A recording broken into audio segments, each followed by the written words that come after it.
What's up, everybody? This is Cole with Coal Miner Customs here. Today we're going to be going over how to engrave on these mirror tiles and glass, the settings, everything you need to know. So let's get into it.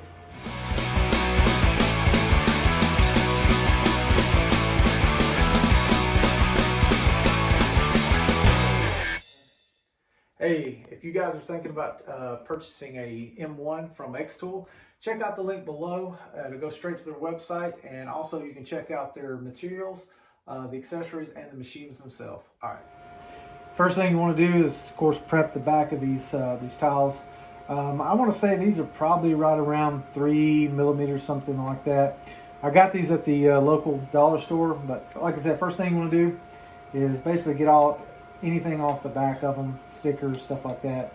And if you have a hard time getting the stickers off, easiest thing to do sometimes is come over here, grab your heat gun,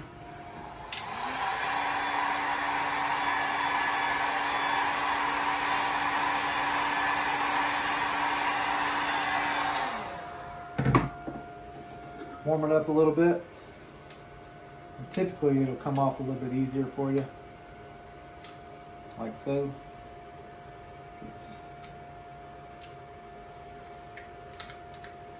The next thing we'll do is we'll actually get some rubbing alcohol and we'll clean this down real good.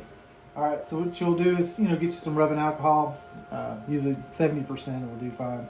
Just put a little bit on the rag, and also you want to keep your glass on something soft. You don't want to scratch your glass either. So you'll take this, rub the back side of it off, get any kind of adhesive, glue, or paper that might be stuck to these things. You want to clean it really good. It is optional if you want to take these little bumpers off right here, but we're actually going to be engraving in the middle of this right here. We're not going to be going on the outside. So if you're going on the outside, you'd want to take these off, and sometimes that's additional glue that you have to get off of there as well. So once you got this all cleaned up, you're going to come over here to your M1 machine, and we're going to show you the settings and how you need to set this, and of course how to frame it, and everything that you're going to need to know.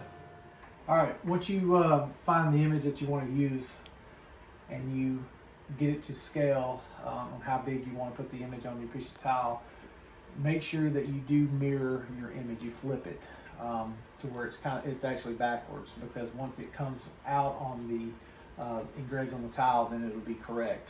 Just so do remember to make sure you flip your image. Once you get it scaled out, you do want to hit auto measure, and in this situation, it actually gave me this measurement 2 to 3 times. So we'll hit it again, make sure that we get it fairly close to this 0.316.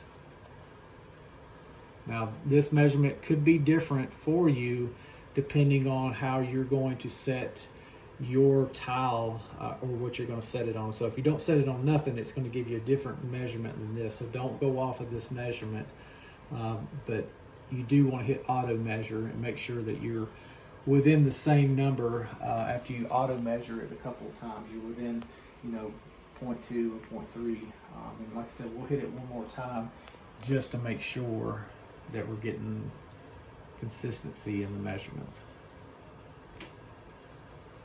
So yeah, 0.313 this time, so very close.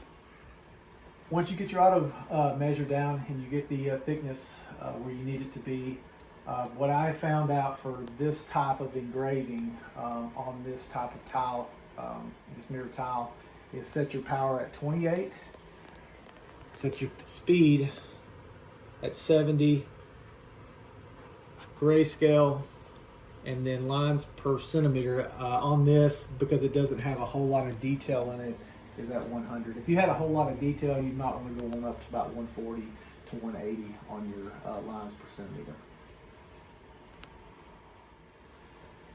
All right, so now we're going to process this. We're going to come over here to the machine, and we're actually going to frame it. It's telling us it's going to take about 19 minutes.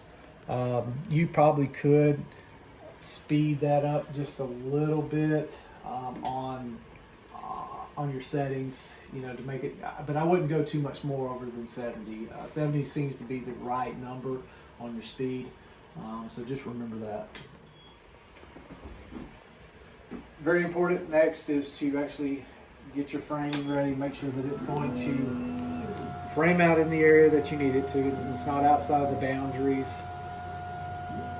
So we look good on our framing. We're going to actually accept this. We're going to hit start and we're going to wait around 20 minutes. All right, we just got it finished up. Let's check it out. So as you can see, it actually gives us a little bit of a frosted look as well.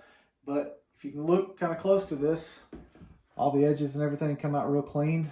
See the back of it, how it etched and engraved. So the settings that I told you, this literally just takes just enough off, but it also will give it just enough frosted look. So it's just, you know, it's not completely clear and see-through. Got a real nice look to it. If this video was helpful for you all, please like and subscribe, and we'll see you next time.